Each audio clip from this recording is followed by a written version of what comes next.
Sebab C, faktor perubahan sosial. Apa saja faktor-faktor yang berpengaruh terhadap perubahan sosial?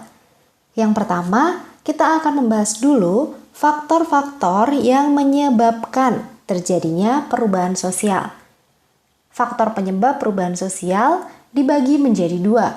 Yang pertama adalah faktor internal, yakni faktor-faktor yang berasal dari dalam masyarakat.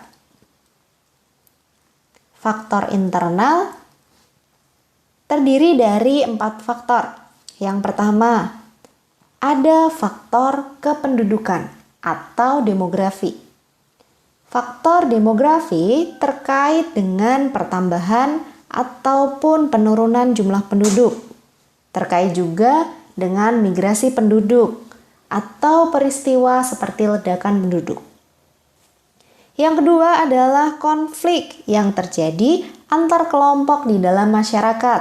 Misalnya konflik karena perbedaan suku, atau konflik karena perbedaan ras, atau konflik karena perbedaan agama. Itu merupakan faktor yang dapat menyebabkan perubahan sosial yang berasal dari dalam masyarakat.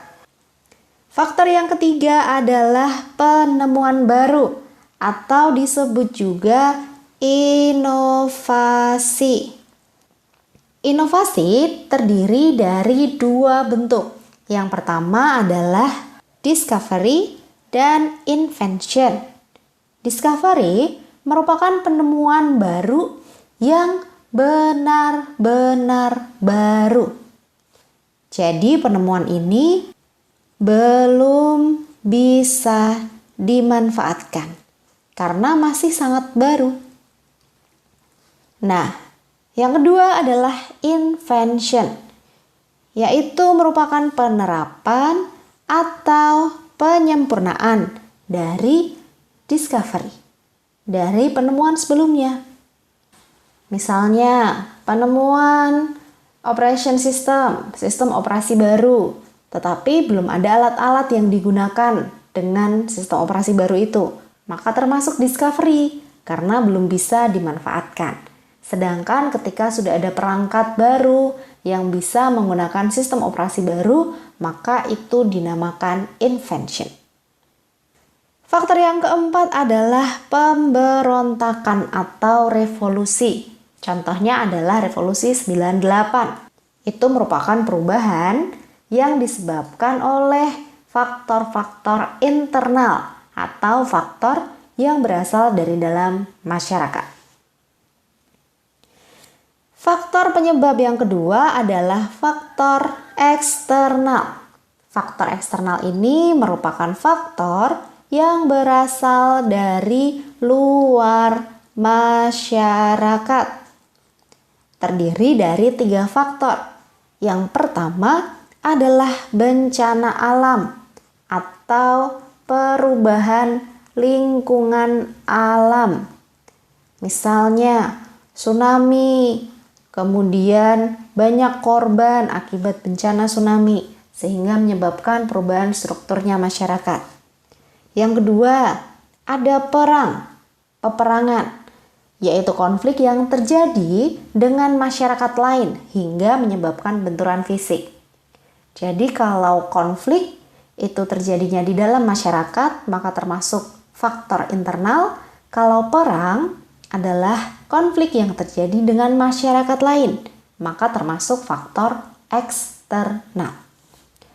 Faktor yang ketiga adalah kontak dengan kebudayaan lain.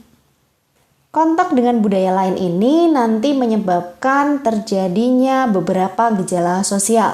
Yang pertama adalah demonstration effect. Apa itu? Demonstration effect adalah pengaruh budaya lain yang diterima tanpa adanya paksaan. Jadi gejala sosial ketika pengaruh budaya lain diterima tanpa adanya paksaan. Ada satu pengaruh budaya baru masuk ke Indonesia diterima tanpa adanya paksaan misalnya. Yang kedua adalah cultural animosity atau pengaruh kebudayaan saling menolak atau kita sebut sebagai kebencian budaya. Misalnya antara Indonesia dengan Malaysia karena sering diperbandingkan, kemudian malah saling menolak, saling membenci. Itu termasuk cultural animosity. Yang ketiga adalah imitasi. Imitasi atau peniruan merupakan kebudayaan yang tarafnya lebih tinggi ditiru oleh kebudayaan yang tarafnya lebih rendah. Misalnya K-pop. K-pop dengan idol-idolnya, kemudian Indonesia meniru, membentuk girl band dan boy band juga dengan konsep yang mirip seperti boy band dan girl band asal Korea misalnya. Itu termasuk proses imitasi. Jadi kebudayaan dari Korea itu dianggap punya taraf yang lebih tinggi sehingga kita menirunya. Konsep-konsep seperti mereka. Itu termasuk proses imitasi. Gejala-gejala ini terjadi akibat adanya kontak dengan masyarakat lain atau dengan budaya lain.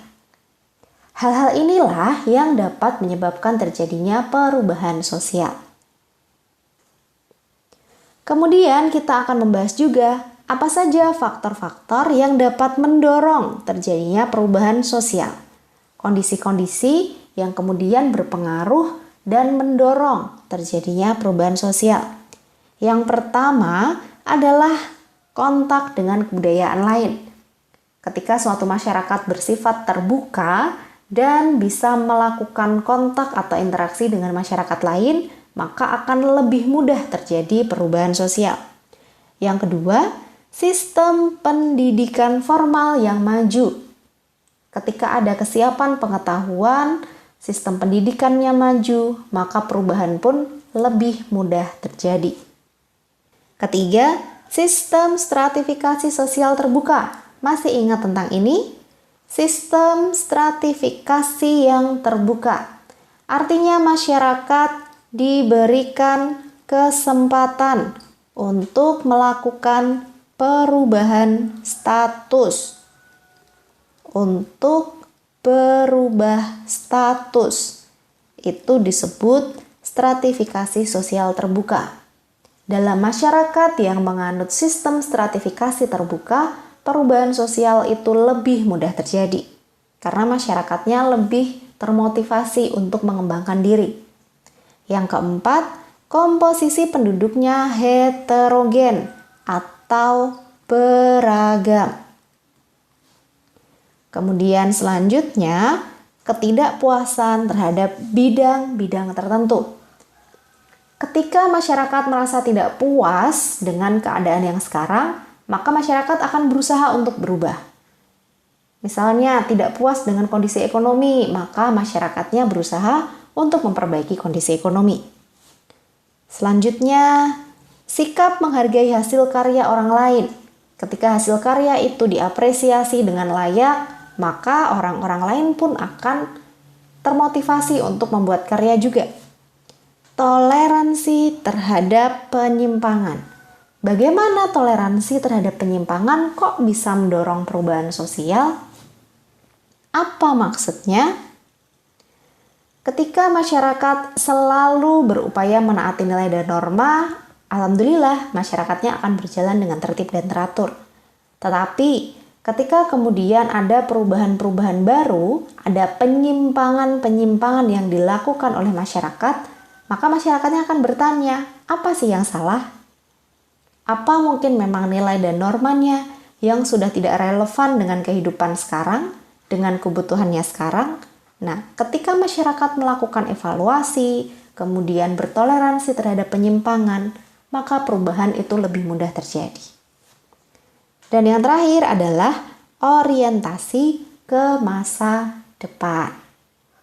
Jadi cara pandang, perspektif, orientasi selalu diarahkan ke masa depan, maka masyarakat akan lebih mudah berubah.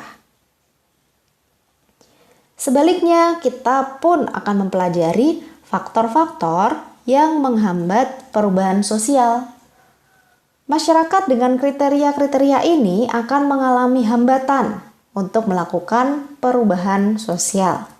Yang pertama, kurangnya hubungan dengan masyarakat luar, atau mungkin masyarakatnya terisolasi sehingga tidak bisa melakukan kontak dengan masyarakat lain. Masyarakat yang tinggal di lembah pegunungan, kesulitan akses ke masyarakat lain, biasanya akan sulit melakukan perubahan karena memang tidak pernah berinteraksi dengan masyarakat luar. Faktor yang kedua adalah perkembangan ilmu pengetahuan dan teknologi yang terlambat. Kalau pengetahuannya tidak siap, teknologinya juga tidak berkembang, maka perubahan pun sulit terjadi. Yang ketiga, sistem stratifikasi sosial tertutup. Kalau tadi pendorongnya adalah sistem stratifikasi terbuka, maka penghambatnya adalah sistem stratifikasi tertutup, yaitu sistem yang tidak memberi kesempatan bagi anggotanya untuk merubah status atau melakukan mobilitas sosial. Faktor penghambat yang keempat adalah komposisi penduduk yang homogen atau seragam. Ketika masyarakatnya memiliki mata pencaharian petani semua atau nelayan semua, ya sudah. Karena mereka biasanya punya sudut pandang yang hampir sama juga, seragam juga. Maka biasanya hal ini akan menyebabkan terhambatnya perubahan. Beda dengan masyarakat yang lebih heterogen. Ada pedagang, ada petani, ada nelayan, ada tentara, ada orang-orang IT mungkin, ada guru dan lain sebagainya. Masyarakat yang lebih beragam itu punya kecenderungan untuk melakukan perubahan dengan lebih mudah. Faktor selanjutnya, kepentingan yang tertanam kuat atau vested interest. Mungkin kepentingan yang sifatnya pribadi atau bisa jadi kepentingan untuk mempertahankan tradisi. Itu merupakan vested interest. Ada kepentingan yang ingin dipertahankan untuk mempertahankan tradisi misalnya. Selanjutnya adalah sikap yang konservatif dan tradisional. Orang-orang yang konservatif itu tidak mau berubah, lebih ke menolak adanya perubahan memang. Karena mereka nyaman dengan keadaan sekarang. Itu orang-orang yang konservatif, nyaman dengan keadaan sekarang. Hal seperti ini dapat menyebabkan terhambatnya proses perubahan sosial. Faktor selanjutnya adalah takut terjadi kegoyahan. Ketika ada perubahan, takut kalau kenyamanan sekarang itu berubah. Takut goyah, takut merasa tidak siap kalau ada perubahan. Dan yang terakhir adalah prasangka terhadap hal baru.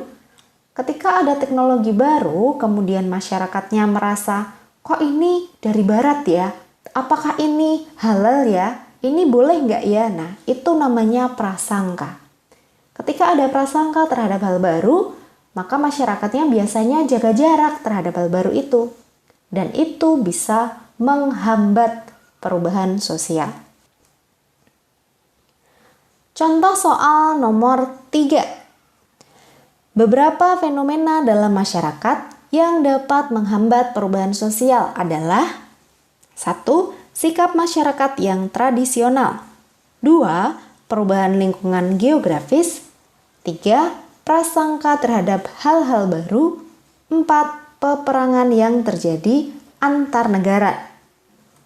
Oke, kita akan mengingat-ingat apa saja faktor yang menghambat perubahan sosial.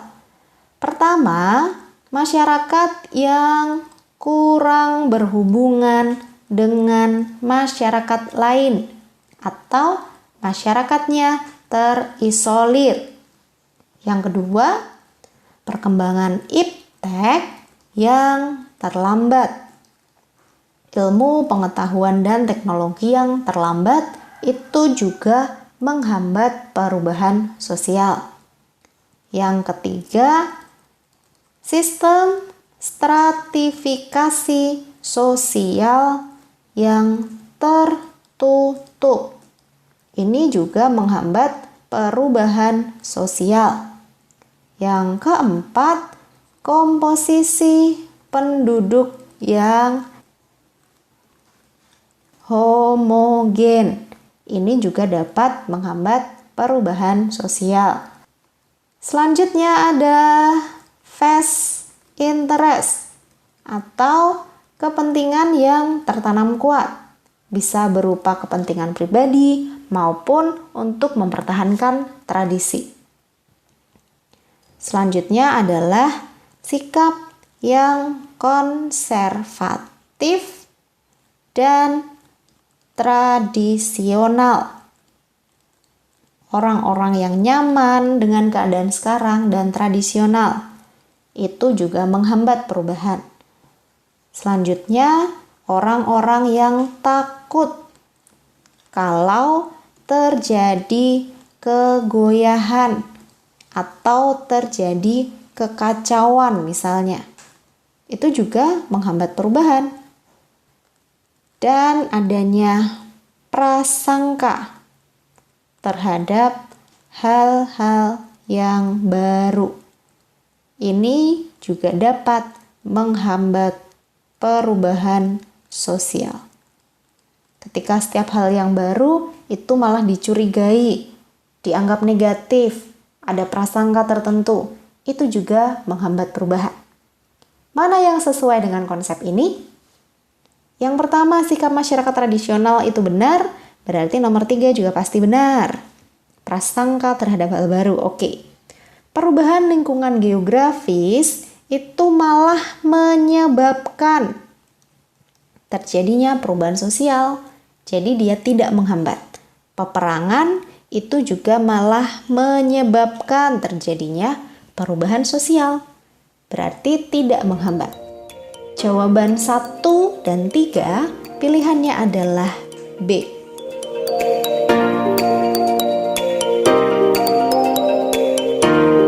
Sebab D, proses dan dampak perubahan sosial.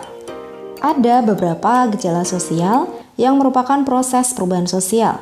Yang pertama adalah difusi. Difusi merupakan proses penyebaran unsur-unsur kebudayaan. Jadi proses menyebarnya unsur-unsur budaya itu merupakan difusi. Proses difusi dibagi menjadi 2 bentuk. Yang pertama adalah difusi intramasyarakat dan yang kedua difusi intermasyarakat. Difusi intramasyarakat berarti difusi yang terjadi di dalam satu masyarakat, dari satu kelompok ke kelompok yang lain. Terjadinya dalam satu masyarakat. Misalnya seorang anak dari suku Jawa kemudian belajar tari Bali misalnya. Berarti ini terjadi di dalam satu masyarakat antar kelompok yang berbeda. Atau kemudian ada seorang Sunda, kemudian dia belajar bahasa Dayak misalnya. Nah, itu termasuk difusi intramasyarakat, penyebaran unsur budaya dari satu kelompok ke kelompok lain di dalam satu masyarakat. Kemudian difusi intermasyarakat berarti ini merupakan penyebaran unsur budaya dari satu masyarakat ke masyarakat yang lain. Kita pakai ukuran masyarakatnya senegara gitu aja ya, biar lebih simpel.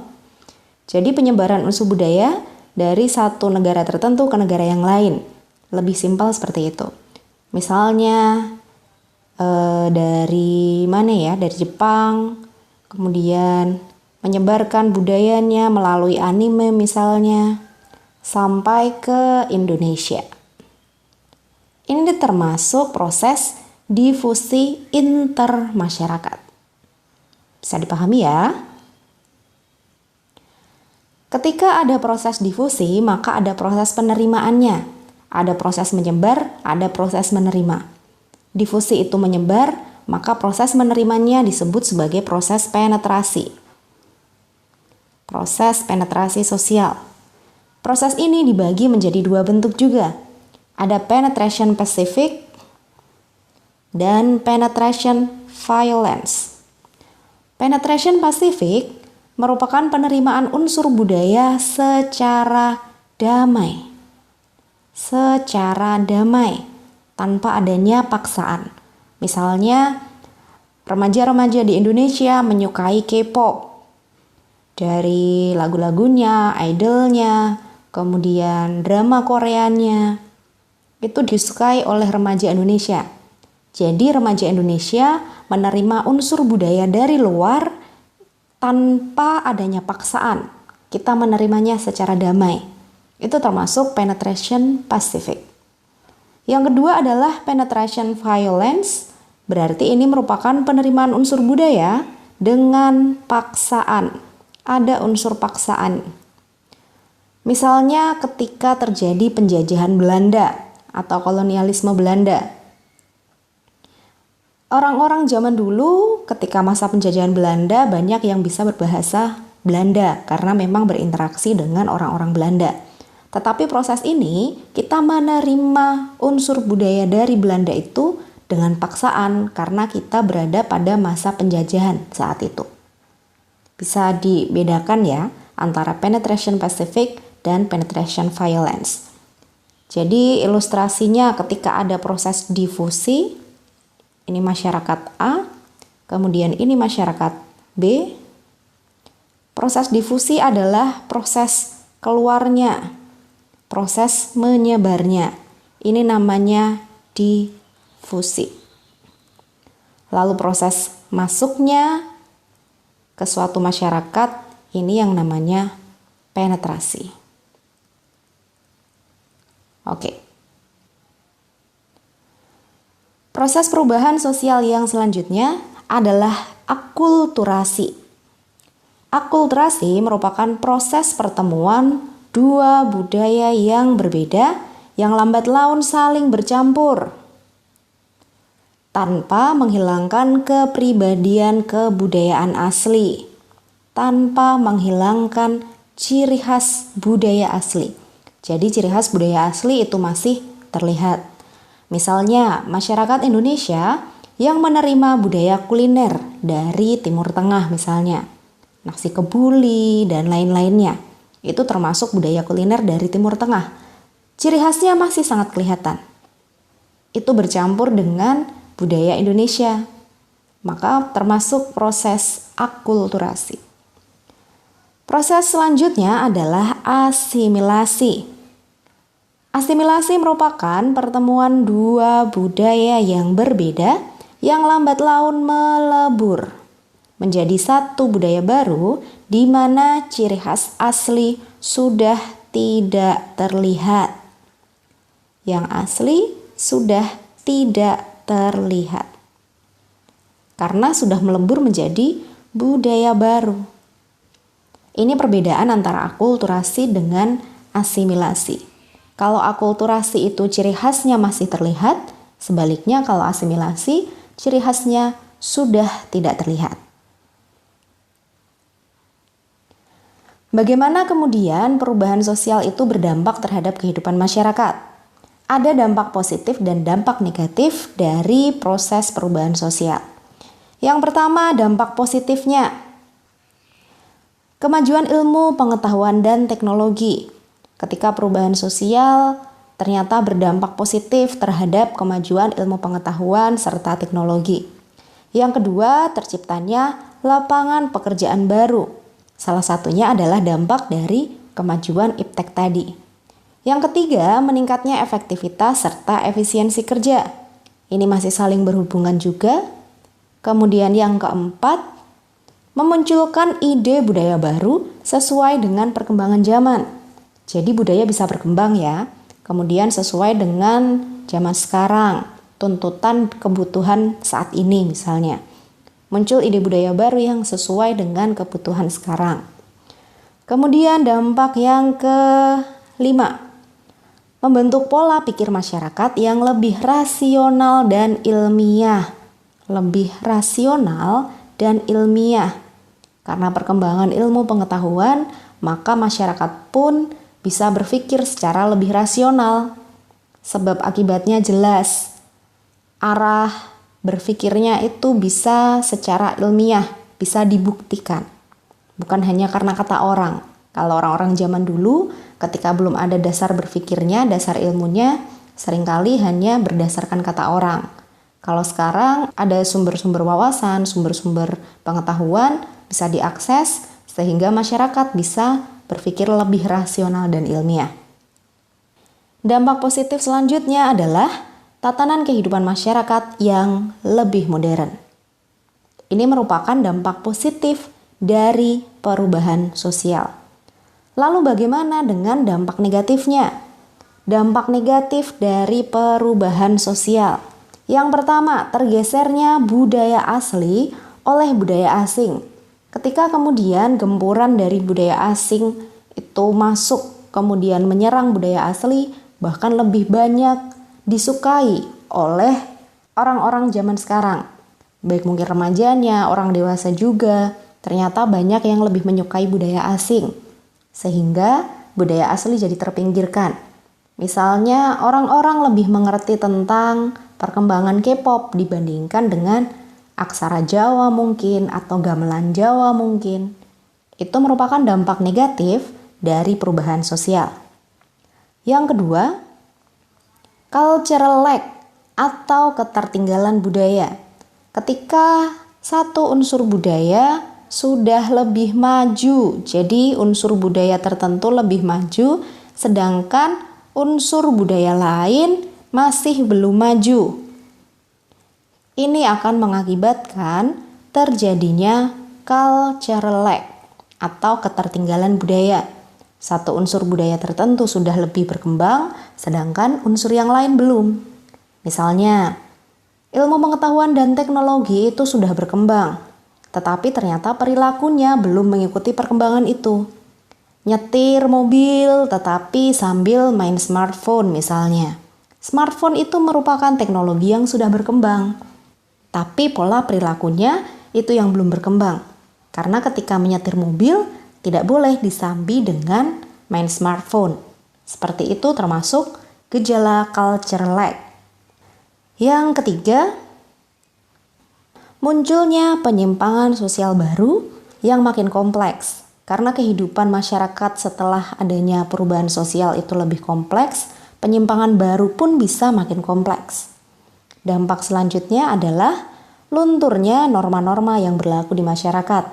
Aturan-aturan yang kemudian sudah tidak lagi dihargai oleh masyarakat. Dampak selanjutnya adalah menimbulkan disintegrasi atau perpecahan. Ini merupakan dampak negatif dari perubahan sosial. Apa saja gejala yang merupakan wujud dari disintegrasi ini? Yang pertama adanya aksi protes maupun demonstrasi karena kecewa terhadap pemerintah kemudian melakukan protes atau demo misalnya. Kemudian terjadinya kenakalan remaja atau istilahnya juvenile delinquency. Kenakalan remaja serta terjadinya kriminalitas atau kejahatan. Dan satu lagi adanya pergolakan daerah, pergolakan yang terjadi di daerah seperti gerakan separatisme, gerakan yang ingin memisahkan diri dari Indonesia. Itu disebut gerakan separatisme. Ini merupakan bentuk-bentuk dari proses disintegrasi sosial atau proses perpecahan. Kita ke contoh soal nomor 4. Perkembangan teknologi komunikasi dapat mengubah tatanan sosial masyarakat tradisional yang akhirnya dapat mengakibatkan 1. Hilangnya semangat gotong royong. 2. Pudarnya sopan santun. 3. Hilangnya rasa kebersamaan. 4. Terbukanya cakrawala hubungan sosial. Di sini yang ditanyakan adalah tentang perkembangan teknologi komunikasi. Perkembangan teknologi komunikasi. Smartphone dengan media sosial, chatting, video call, dan lain sebagainya, itu merupakan wujud dari perkembangan teknologi komunikasi. Perkembangan teknologi komunikasi ternyata bisa mengubah tatanan sosial masyarakat tradisional. Yang ditanyakan adalah tatanan masyarakat tradisional. Ketika kemudian dalam masyarakat tradisional mengalami perkembangan teknologi komunikasi, apa yang dapat berakibat terhadap masyarakat tradisional itu? Yang pertama, bisa menyebabkan hilangnya semangat gotong royong. Ya, ini benar. Ketika orang-orang sudah sibuk sendiri dengan gadgetnya, sehingga tidak terlalu menggubris tentang gotong royong dan lain sebagainya. Nomor 1 benar, nomor 3 prinsipnya pasti benar. Bagaimana dengan yang kedua? Pudarnya sopan santun. Ini juga bisa. Kalau dulu lewat depan rumah orang, permisi. Kalau sekarang karena sudah sibuk dengan handphone, sudah lupa dengan hal seperti itu. Itu merupakan wujud dari pudarnya sopan santun. Terbukanya cakrawala hubungan sosial. Apakah ini termasuk dalam akibat dari perkembangan teknologi komunikasi? Dapat mengakibatkan ya. Jadi tidak mengarah pada akibat yang positif maupun negatif. Kalau yang ketiga ini termasuk negatif, kalau yang ini termasuk positif. Berarti empat-empatnya benar ya, karena dari pertanyaan tidak mengarah pada akibat yang positif maupun negatif. Karena perkembangan teknologi komunikasi juga berdampak positif. Salah satunya adalah membuka cakrawala hubungan sosial. Jadi kalau dulu hubungan sosial itu terbatas karena wilayah atau tempat, sekarang karena perkembangan teknologi komunikasi, maka hubungan sosial itu lebih luas cakupannya. Kita bisa berhubungan dengan orang lain di wilayah lain atau di tempat lain dengan menggunakan teknologi. Jawabannya 1, 2, 3, dan 4. Pilihannya adalah E.